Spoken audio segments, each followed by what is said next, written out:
بسم اللہ الرحمن الرحیم۔ السلام علیکم۔ یہ کتاب آپ کے لیے کاشان بصیرت کے یوٹیوب چینل کی جانب سے ریکارڈ کی جا رہی ہے۔ اب ہم کتاب تذکرۃ الاطہار کا پارٹ نمبر 38 پڑھیں گے۔ امام علی نقی علیہ السلام کے حالات، امام ابو جعفر محمد تقی کے بعد والے امام کا ذکر، ان کی تاریخ ولادت،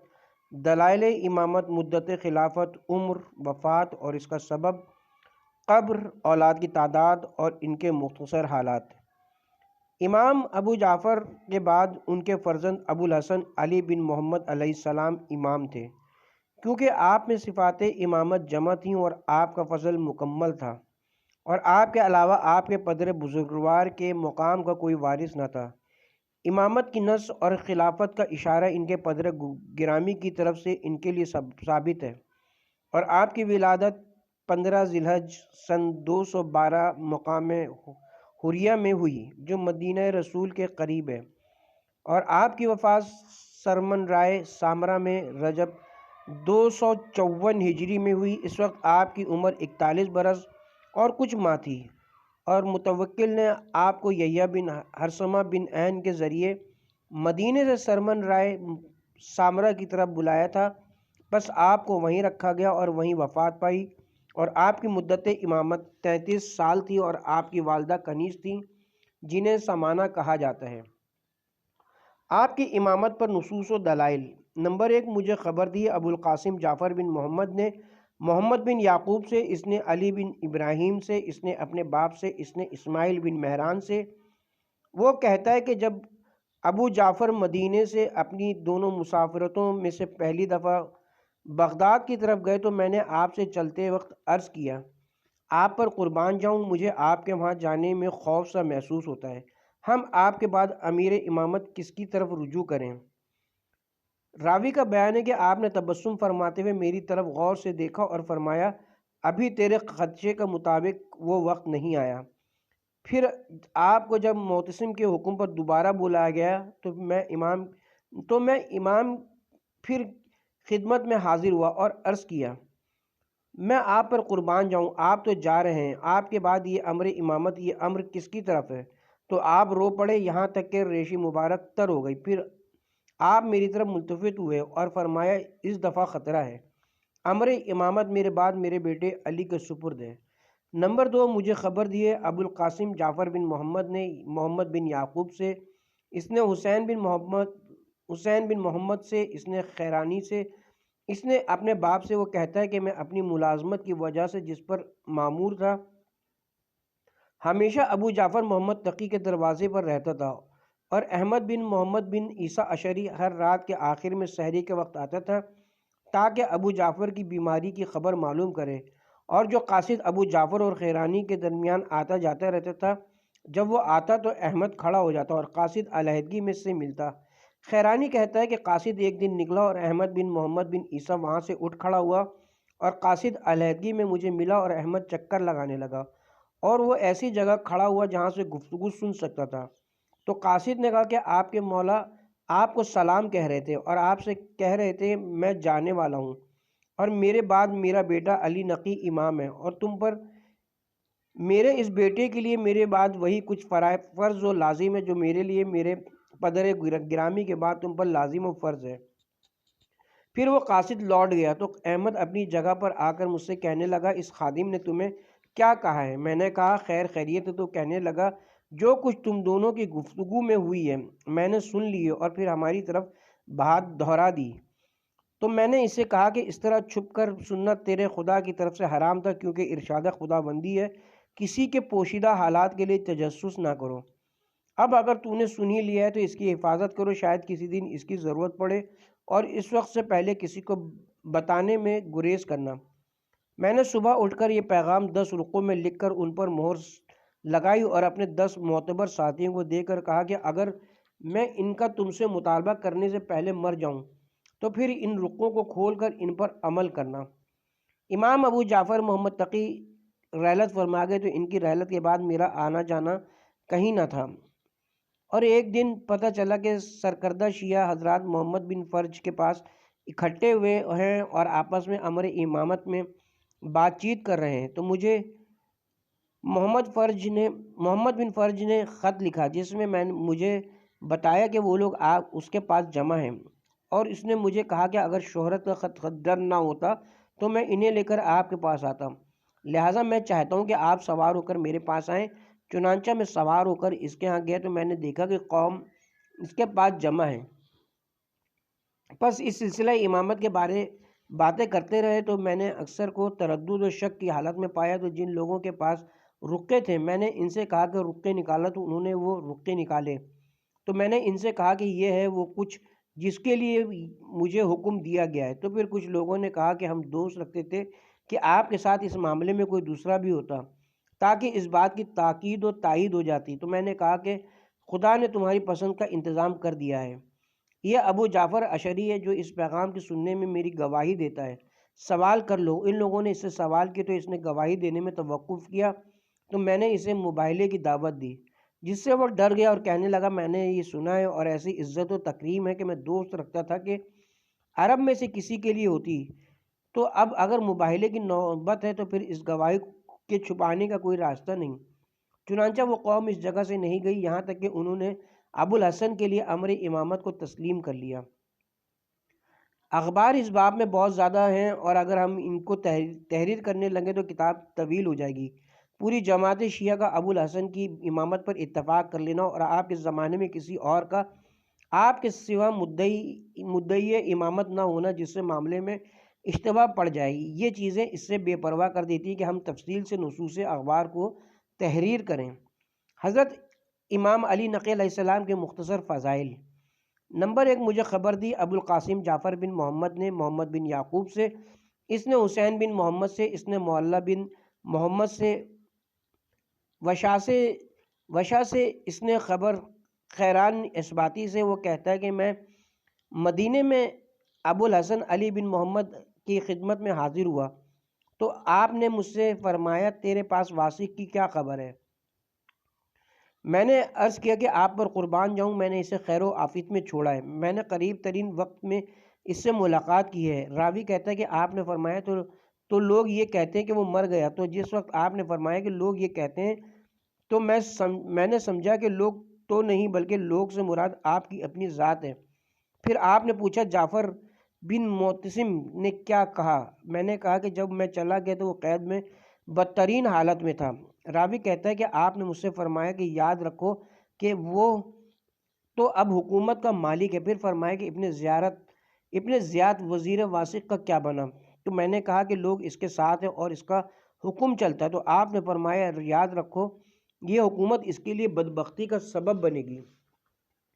راوی کہتا ہے پھر آپ خاموش ہو گئے اور فرمایا کہ خیران اللہ کی تقدیریں اور اس کے احکام جاری ہو کر رہتے ہیں۔ خیران واسق مر چکا، جعفر متوکل تخت حکومت پر بیٹھ گیا اور ابن زیاد مارا گیا ہے۔ میں نے عرض کیا کب؟ میں آپ پر قربان جاؤں آپ نے فرمایا کہ تیرے وہاں سے خارج ہونے کے 6 دن بعد۔ نمبر 2، مجھے خبر دی ابو القاسم جعفر بن محمد نے محمد بن یعقوب سے، اس نے علی بن ابراہیم سے، اس نے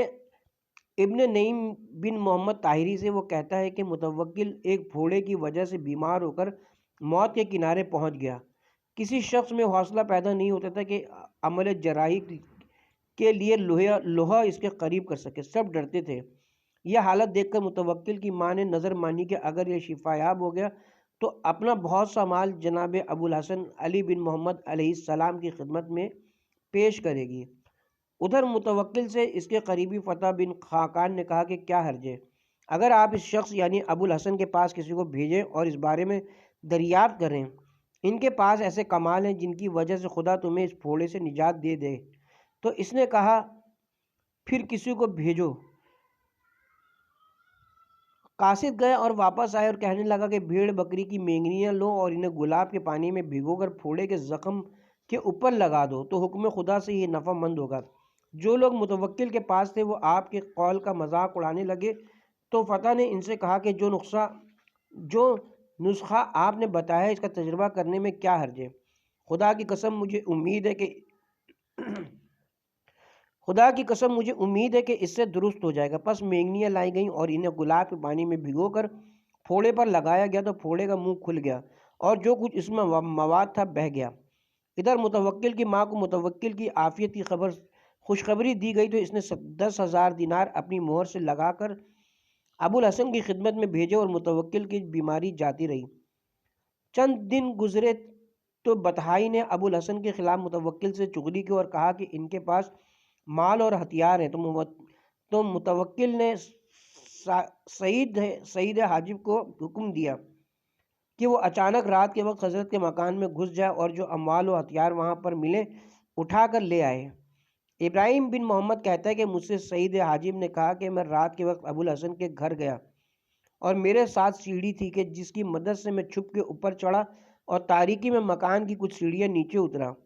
میری سمجھ میں نہیں آتا تھا کہ میں گھر کے اندر تک کیسے پہنچوں، تو اتنے میں ابو الحسن نے گھر کے اندر سے پکار کر فرمایا، اے سعید، اپنی جگہ ٹھہرو یہاں تک کہ تمہارے پاس شمع لائی جائے۔ پس تھوڑی دیر میں میرے پاس شمع لے آئے اور مکان میں اتر گیا تو میں نے آپ کے اوپر پشم کا ایک جبہ اور اس کی ایک ٹوپی دیکھی۔ آپ کا سجادہ ایک چٹائی کے اوپر تھا جو آپ کے سامنے تھی اور جناب قبلہ رخ بیٹھے ہوئے تھے۔ فرمایا، گھر کے کمرے تیرے سامنے ہیں۔ پس میں ان کے اندر گیا، ادھر ادھر دیکھا تو مجھے وہاں کوئی چیز نہ ملی اور میں نے ایک 10,000 درہم کی تھیلی دیکھی جس پر متوکل کی ماں کی مہر لگی ہوئی تھی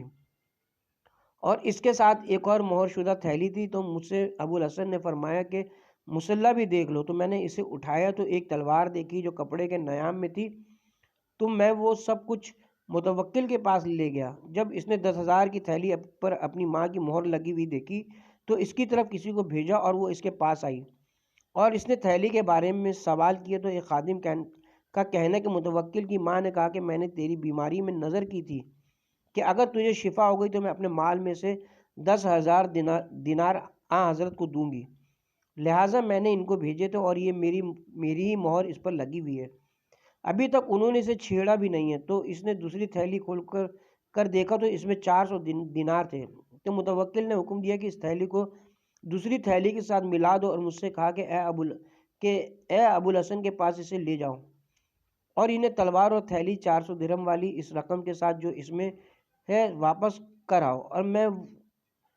اور میں وہ اٹھا کر ان کے پاس لے گیا اور مجھے آپ سے شرم آئی تو میں نے عرض کیا، اے میرے سردار، مجھ پر دشوار گزارا ہے کہ میں بغیر اجازت آپ کے گھر میں داخل ہوا، لیکن میں تو مامور ہوں۔ تو آپ نے مجھ سے فرمایا، اور عنقریب ظالموں کو معلوم ہو جائے کہ ان کی بازگشت کدھر ہے۔ نمبر 3، مجھے ابو القاسم جعفر بن محمد نے خبر دی ہے، محمد بن یعقوب سے اس نے، حسین بن محمد سے اس نے، مولا بن محمد سے اس نے، احمد بن محمد بن عبداللہ سے اس نے، علی بن محمد نوفلی سے، وہ کہتا ہے کہ مجھ سے محمد بن فرج رخجی نے کہا کہ حضرت ہادی امام علی نقی علیہ السلام نے مجھے لکھا کہ اے محمد، اپنے معاملات کو سمیٹ لے اور اپنا بچاؤ کر لے۔ وہ کہتا ہے کہ میں اپنے معاملے کو سمیٹنے میں مشغول ہو گیا لیکن نہیں جانتا تھا کہ جو کچھ آپ نے مجھے لکھا ہے اس سے آپ کی مراد کیا ہے، یہاں تک کہ میرے پاس حکومت کا فرسنہ قاصد آیا جو مجھے مصر سے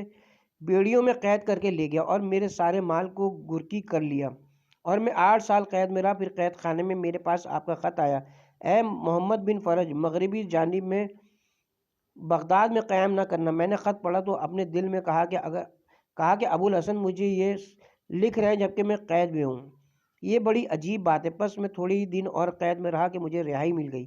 میری بیڑیاں نکال دی گئیں اور میرا راستہ کھول دیا گیا۔ محمد کہتا ہے کہ قید سے نکلنے کے بعد میں نے آپ کو خط لکھا جس میں آپ سے التجا کی کہ آپ خداوند عالم سے دعا کریں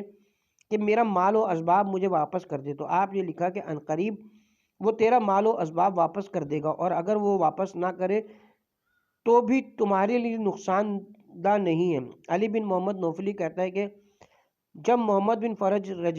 رجعی سامرہ کی طرف واپس آئے تو اس کے لیے لکھ دیا گیا کہ اس کا مال و اسباب اس کو واپس کیا جائے، لیکن ابھی خط نہیں ملا تھا کہ وہ فوت ہو گیا۔ نمبر 4، علی بن محمد نوفل کا کہنا ہے کہ احمد بن خزیب نے محمد بن فرج کو سامرہ کی طرف جانے کا لکھا تو محمد بن فرج نے حضرت امام علی نقی علیہ السلام کو بطور مشورہ خط لکھا۔ آپ نے جواب میں فرمایا، جاؤ، انشاءاللہ اسی شہر میں تمہارے لیے دنیا سے نجات و کشاش ہے۔ بس وہ وہاں چلا گیا، تھوڑے دن وہاں ٹھہرا کہ اس دنیا سے چل بسا، دنیا کی تکالیف سے نجات پا گیا۔ نمبر 5، احمد بن عیسیٰ کی روایت ہے کہ مجھے ابو یعقوب نے بتایا کہ میں نے سامرہ میں محمد بن فرج کو ایک شام دیکھا جو حضرت ابو الحسن علی نقی علیہ السلام کے سامنے آیا۔ آپ نے حسرت کے ساتھ اسے غور سے دیکھا۔ اگلے دن وہ بیمار ہوا۔ چند روز بعد میں اس کی عیادت کے لیے گیا تو اس نے مجھے ایک پارچہ جو اس کے سرانے طے شدہ رکھا تھا دکھایا اور کہا کہ حضرت امام علی نقی نے اس کی طرف بھیجا ہے۔ راوی کہتا ہے کہ خدا کی قسم اسے اسی میں کفن دیا گیا۔ نمبر 6، احمد بن محمد بن عیسیٰ نے ذکر کیا کہ مجھ سے ابو یعقوب نے بیان کیا کہ میں نے ابو الحسن امام علی نقی کو احمد بن خزیب متوکل کی طرف سے ایک افسر تھا، پھر مستنصر کا وزیر بنا اور پھر مستعینین نے اپنے زمانے میں اسے قتل کروا دیا کے ساتھ دیکھا۔ دونوں ایک ہی طرف جا رہے تھے۔ امام کی رفتار کم تھی تو ابن خزیم نے چھیڑتے ہوئے کہا کہ آپ پر قربان جاؤں،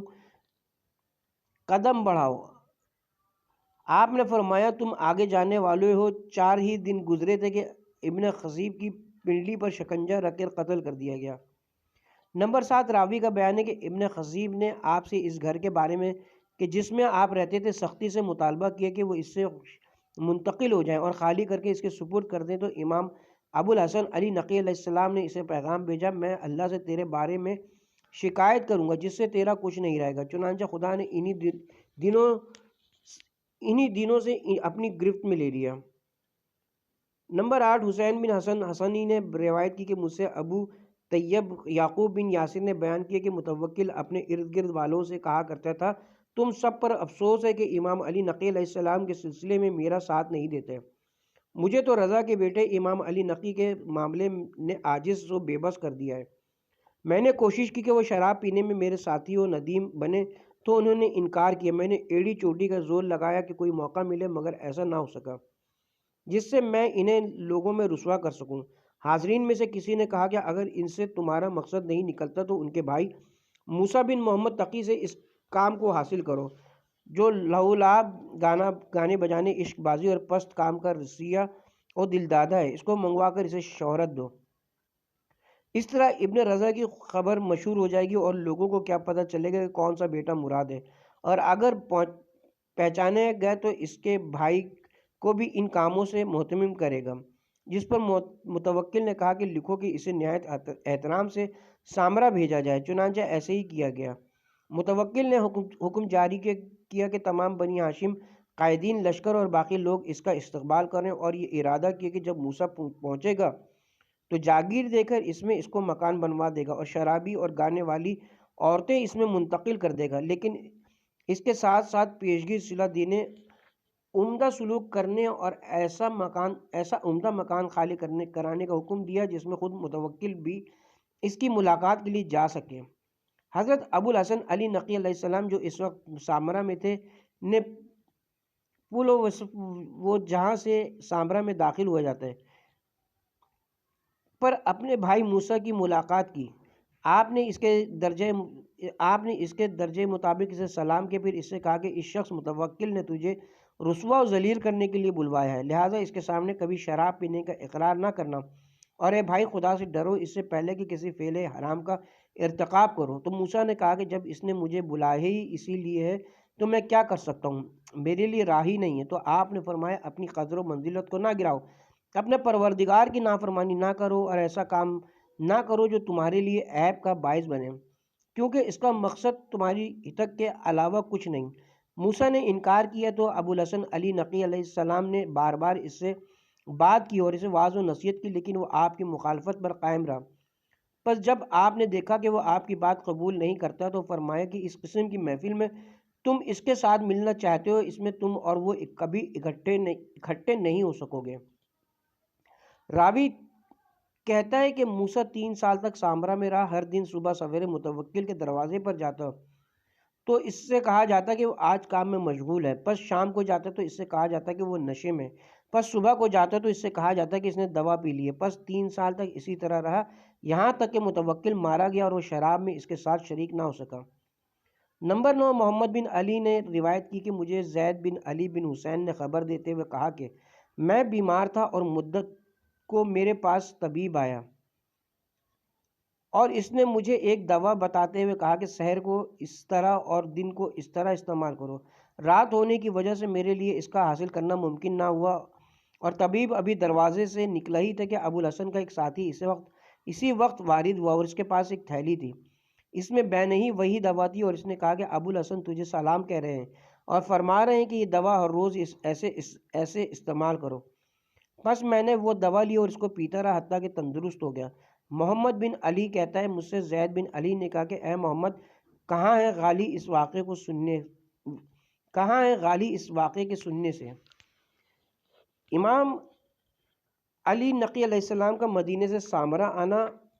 وفات اور آپ کی اولاد۔ آپ کا مدینے سے سامرہ کوچ کرنے کا سبب یہ تھا کہ مدینے میں امور جنگ اور نماز پڑھانے پر حکومت کی طرف سے عبداللہ بن محمد مامور تھا۔ اسی نے حضرت ابو الحسن امام علی نقی علیہ السلام کو اذیت پہنچانے کی قصد سے متوکل کے پاس چغلی کی۔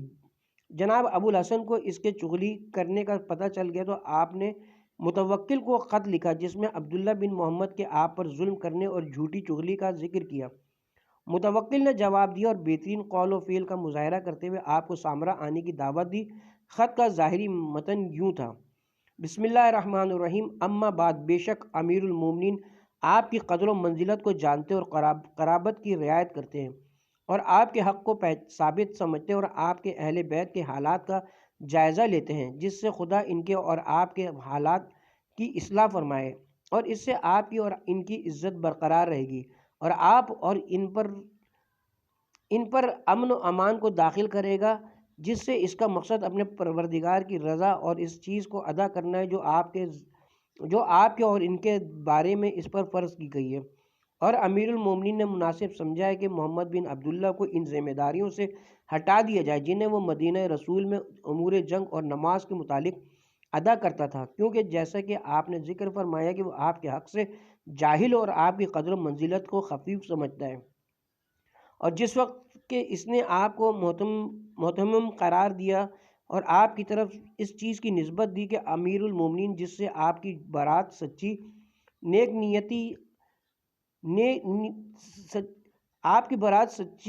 نیت، نیکی اور قول کی صداقت کو جانتے ہیں،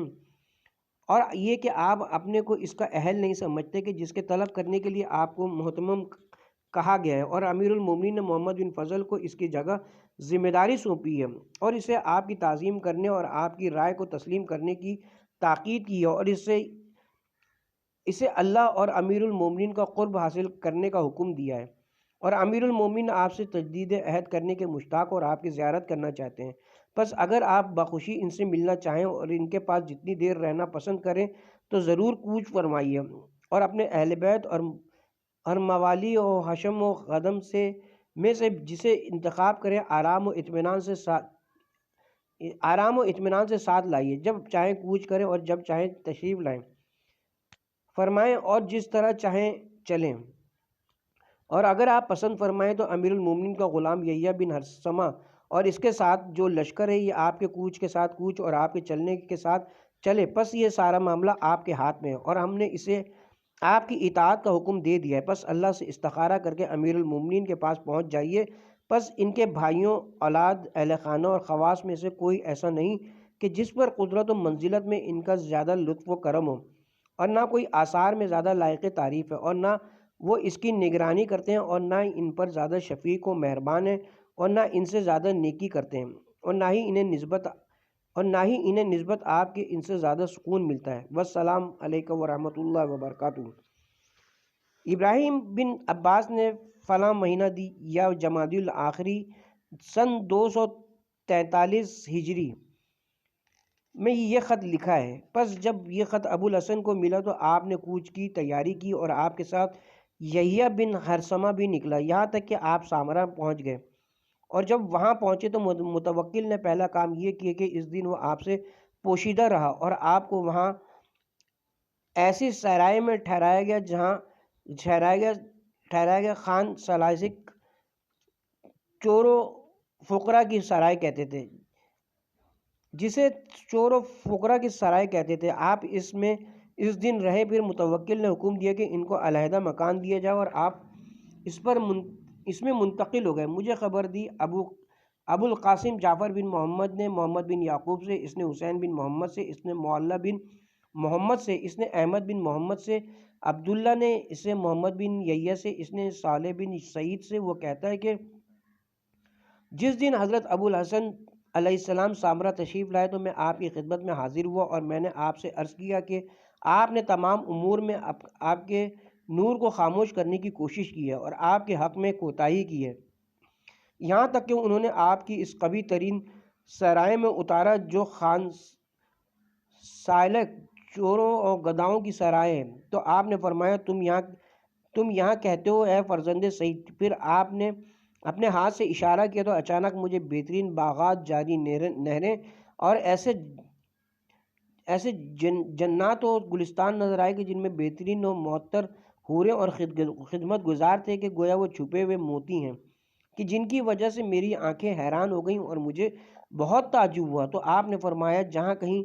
ہم ہوں تو یہ سب کچھ ہمارے لیے موجود ہے۔ اے سعید کے بیٹے، ہم خان سالک میں نہیں ہیں اور سامرا میں ابو الحسن جتنی مدت رہے ظاہر حالت میں آپ مکرم و معظم تھے اور متوکل پوری کوشش کرتا تھا کہ کوئی ہیلا بہانہ اسے مل جائے،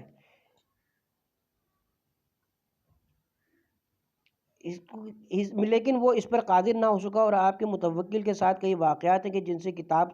طویل ہو جائے گی۔ ان میں سے آپ کے ایسے معجزات اور بیانات ہیں کہ اگر ان کو ذکر کرنا چاہیں تو ہم اپنے مقصد سے نکل جائیں گے۔ ابو الحسن امام علی نقی علیہ السلام کی وفات ماہ رجب سن 254 ہجری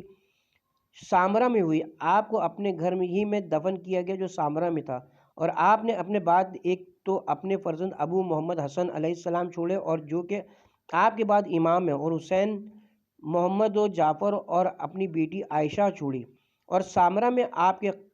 کا قیام وفات تک 10 سال اور کچھ ماہ تھا، اور جس وقت آپ کی وفات ہوئی جیسا کہ ہم نے پہلے بیان کیا آپ کا سن مبارک 41 برس تھا۔ امام حسن عسکری علیہ السلام کے حالات۔ امام علی نقی کے بعد والے امام کا تذکرہ، ان کی تاریخ ولادت، دلائل امامت، مدت خلافت، وفات، قبر۔ جناب ابو الحسن علی نقی علیہ السلام کے بعد ان کے فرزند ابو محمد حسن عسکری بن علی امام تھے۔ آپ میں وہ تمام صفات فضیلت جمع تھیں جو سبب امامت ہیں، اور علم و زہد، کمال عقل، عصمت و شجاعت، بزرگی اور تقوی اور کثرت اعمال جو قرب خداوند کا سبب ہے، ان تمام میں آپ کو اہل زمانہ پر تقدم حاصل تھا جو ریاست عامہ چاہتی تھیں۔ پھر اس کے ساتھ ساتھ آپ کے والد گرامی کا آپ کے امام و خلیفہ ہونے پر اشارہ و نص قائم کرنا ہے، اور آپ کی ولادت مدینے میں ماہ ربیع الثانی میں سن 232 ہجری میں ہوئی، اور آپ کی رحلت جمعے کے دن 8 ربیع الاول سن 260 ہجری میں ہوئی، اور اس وقت آپ کی عمر 28 برس تھی، اور آپ سامرا میں اپنے ہی گھر کے اسی کمرے میں دفن ہوئے جس میں آپ کے پدر گرامی دفن ہوئے تھے، اور آپ کی مادر گرامی ایک کنیز تھی جنہیں حدیثہ کہا جاتا تھا، اور آپ کی مدت خلافت 6 برس تھی۔ آپ کی امامت پر نصوص و دلائل۔ نمبر 1، مجھے خبر دی ابو القاسم جعفر بن محمد نے محمد بن یعقوب سے، اس نے علی بن محمد سے، اس نے محمد بن احمد نہدی سے، اس نے یحییٰ بن یسار عنبری سے کہ ابو الحسن علی بن محمد علیہ السلام اپنے بیٹے حسن علیہ السلام کو اپنی وفات سے 4 ماہ پہلے اپنا وصی مقرر کیا اور اپنے بعد امر امامت کا اشارہ انہی کی طرف کیا، اور اس پر مجھے اور دوستوں کی ایک جماعت کو گواہ بنایا۔ نمبر 2، مجھے خبر دی ہے ابو القاسم جعفر بن محمد نے محمد بن یعقوب سے، اس نے علی بن محمد سے، اس نے جعفر بن محمد کوفی سے، اس نے یسار بن احمد یسری سے، اس نے علی بن عمر نوفلی سے۔ وہ کہتا ہے کہ میں ابو الحسن علی نقی علیہ السلام کے ساتھ آپ کے گھر کے صحن میں موجود تھا، اور ہمارے قریب سے آپ کے فرزند محمد گزرے تو میں نے عرض کیا میں آپ پر قربان جاؤں، آپ کے بعد یہ ہمارے صاحب ہیں؟ فرمایا نہیں، تمہارے صاحب میرے بعد حسن ہیں۔ نمبر 3، اسی اسناد کے ساتھ بشار بن احمد سے، اس نے عبداللہ بن محمد اصفہانی سے روایت کی ہے۔ وہ کہتا ہے کہ مجھ سے ابو الحسن نے فرمایا کہ تمہارا صاحب میرے بعد وہ ہے کہ جو میری نماز جنازہ پڑھائے۔ وہ کہتا ہے کہ اس سے پہلے ہم ابو محمد کو نہیں پہچانتے تھے۔ وہ کہتا ہے کہ پس ابو محمد نے ان کی وفات کے بعد ان کی نماز جنازہ پڑھائی۔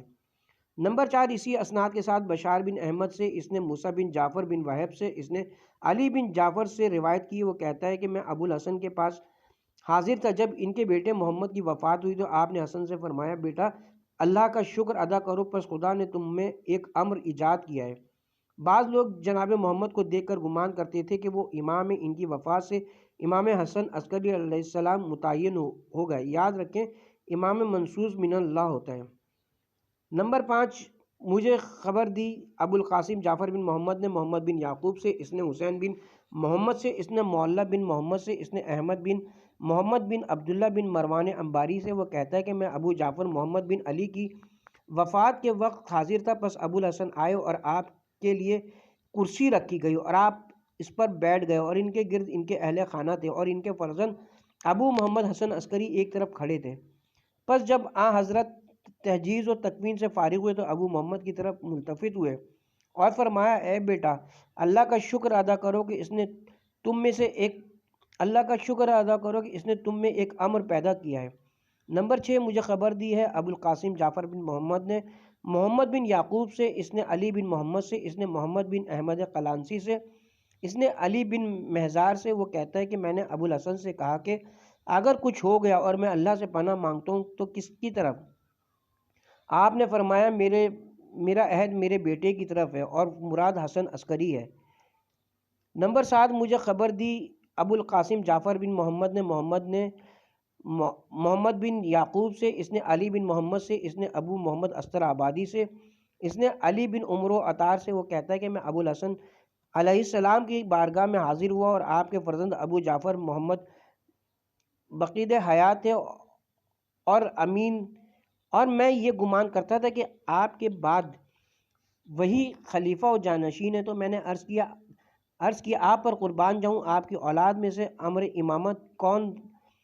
امامت سے کون مخصوص ہے؟ تو آپ نے فرمایا، کسی کو مخصوص نہ کرو جب تک تمہاری طرف میرا حکم نہ آئے۔ وہ کہتا ہے کہ اس کے بعد یعنی سید محمد کی وفات کے بعد میں نے آپ کی طرف لکھا کہ آئندہ یہ امر امامت کس میں ہوگا؟ راوی کہتا ہے کہ آپ نے میری طرف لکھا کہ اس میں جو میری اولاد میں سب سے بڑے ہیں۔ راوی کہتا ہے کہ حضرت ابو محمد حسن علیہ السلام ابو جعفر محمد بن علی سے بڑے تھے۔